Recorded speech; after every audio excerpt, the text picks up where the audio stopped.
Okay, so so far we've been looking at trapping the heat released from food in water, but this is not very accurate because not all the heat released will be trapped by the water.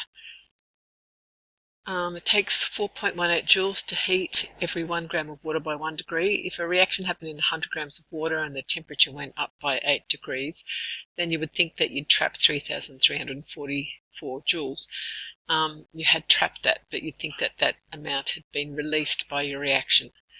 But some of the heat produced is lost heating the container, so the glass container, the air above it, and so our results will always be lower using that technique than they should be. That's why we need to have an insulated container, a container that contains the heat, so heat doesn't move in or out, and we call that a container a calorimeter. So for combustion reactions, so this is a bomb calorimeter for combustion reactions. So the heat that's released is trapped by the water all the way around, so it's not lost to the environment.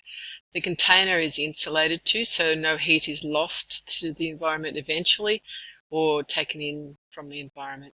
The heat that's released, it's not only heating the water, it's heating all of the stirrers and this container and the other container. So we need to calibrate this particular calorimeter. So every calorimeter has to be calibrated to work out how many joules you need for every degree that the temperature will go up.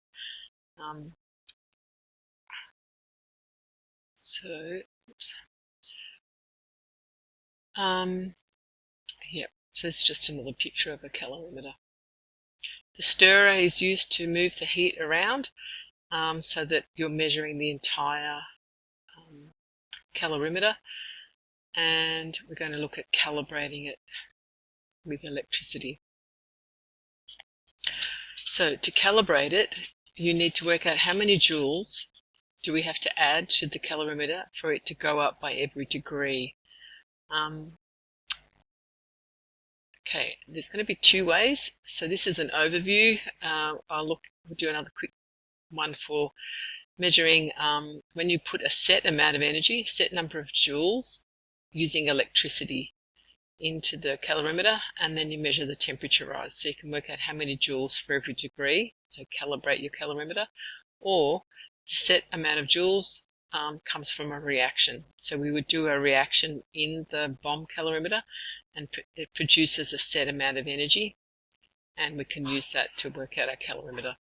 Once you know your calibration factor, once you know how many joules it takes for every degree to go up, or however many kilojoules, so often our bomb calorimeters, the calibration factor is in kilojoules, then you do your food, so you burn your food, or whatever it is you're trying to work out the kilojoules of, and you know how much kilojoules it took for every degree that calorimeter goes up. So if it goes up like 10 degrees, then it's going to go up 10 times that amount.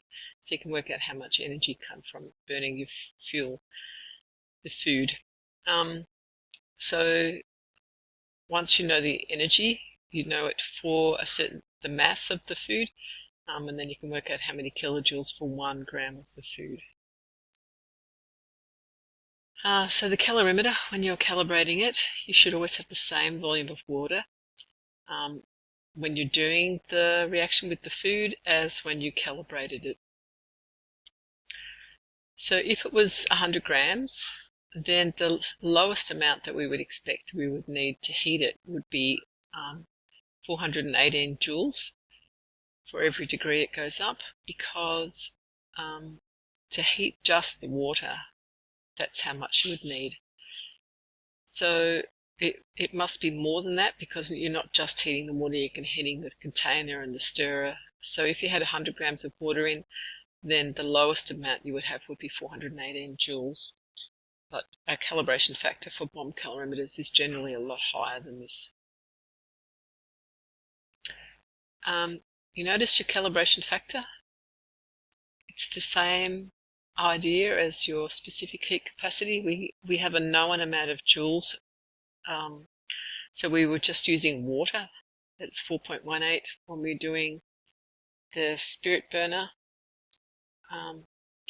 Whereas this one, you've worked it out. And the reason that we don't have grams is because we have a set mass of water in our bomb calorimeter, and you're going to have the same mass when you do the food. So we can leave off the mass of the water because it's known, it's the same thing each time. Whereas when we were doing the other questions, the mass of the water that you had in the test tube or in the beaker or whatever would be different. So you need to know the mass of the water. Yep. So if the water were different when you did the reaction compared to when you worked out the calibration factor, then that would be an error in your calculations.